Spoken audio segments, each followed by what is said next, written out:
আসসালামু আলাইকুম, স্বাগতম সবাইকে। আজকের ক্লাসে আমরা শেখার চেষ্টা করব কিভাবে বাইনারিতে যোগ করতে হয়।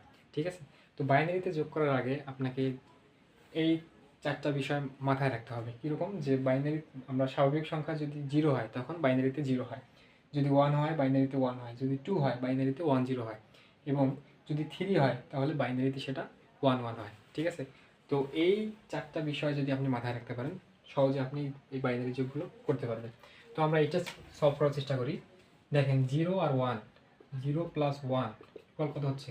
1 হচ্ছে। 1 1 যোগ করলে কত হচ্ছে? 1 প্লাস 1 2 হচ্ছে। আর আমরা জানি কি 2 মানে বাইনারিতে 1 0।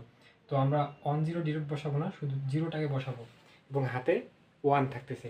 এই 1টা কোথায় যোগ হবে? এই 1টা পরবর্তী বিটে যোগ হবে, এইখানে 1 যোগ হবে। ঠিক আছে? তো 0 0 প্লাস 1 তাহলে কত হচ্ছে? 1 হচ্ছে। ঠিক আছে? আবার 1 1 যোগ করলে কত হয়? 1 1 যোগ করলে 2 হয়, আর 2 হলে বাইনারি সংখ্যা কত?